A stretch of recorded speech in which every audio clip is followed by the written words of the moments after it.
પ્રકરણ 4 ગાંડા કોણ? આજ મેં રસ્તામાં એક ગાંડાને આવતો જોયો.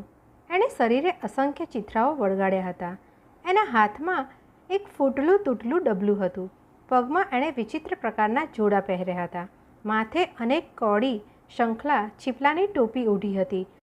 હાથમાં એક લાકડાનું ઠરડું બંદૂકની જેમ ખભે ઊભું રાખ્યું હતું. એમ ને એમ એ રસ્તા ઉપર આમ તેમ જોતો જોતો સામેથી ચાલ્યો આવતો હતો. એ ચાલ્યો આવતો હતો ત્યાં પાસેના બીજે એક માર્ગેથી 7-8 પોલીસ નીકળ્યા. એ બધા રોફ બંધ ચાલી રહ્યા હતા. એમણે ધારણ કરેલી બંદૂકો એમને ખભે ઊભી રહી ગઈ હતી. એમના હાથમાં દોરડા લટકતા હતા.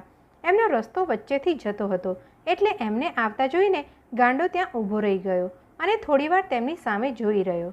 રૂઆબ બંધ ચાલે જતા પોલીસોના જોડાનો ખડખડાટ એને કંઈક નવાઈ ભર્યો લાગ્યો હોય કે ગમે તેમ, પણ એ થોડીવાર તેમના તરફ જોઈ રહ્યો અને પછી કોણ જાણે શું થયું, કંઈક સાંભળ્યું હોય તેમ એ મોટેથી હસી પડ્યો. એને લાગ્યું કે આ પોલીસોએ એનું કેવું ખોટું અનુકરણ કર્યું છે. મારા મનમાં એ જ વખતે એક વિચાર આવી ગયો, આ જ વસ્તુ સાચી નથી?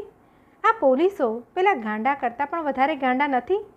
એવું જ ખોટું અનુકરણ એ કરતા નથી? જે ટોળાને એ ઓળખતા પણ નહીં હોય એના ઉપર બંદૂકની ગોળીઓ વરસાવવા એ જઈ રહ્યા હશે અને છતાં એ કામ મનાતું હશે ન્યાયનું અને એને કાયદાથી સ્થાપિત સરકાર પોતાની મહોર આપી દેશે એટલે પછી એ બની જશે બેલી સત્યનું. કેવી વિચિત્ર અને ગહેલી વાત! ખરું ગાંડપણ તો આ ડહાપણના સમુદ્રમાં જ દેખાતું નથી અને છતાં પણ પડખેથી અવાજ કરતી મોટરે મને જાગૃત કર્યો. હું એ દ્રશ્ય જોવાનું મૂકીને ઉતાવળે આગો ખસી ગયો, પણ ત્યાં બીજી એક નવાઈ દીઠી. મોટરવાળો પણ ઉતાવળ ભર્યા ગાંડપણની નિશાની જ બતાવી રહ્યો હતો.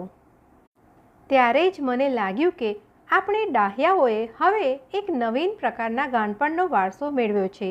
એટલું જ, બે ગાંડપણમાં કયો વધારે નિર્દોષ છે એ પણ વિચારણા માંગે છે.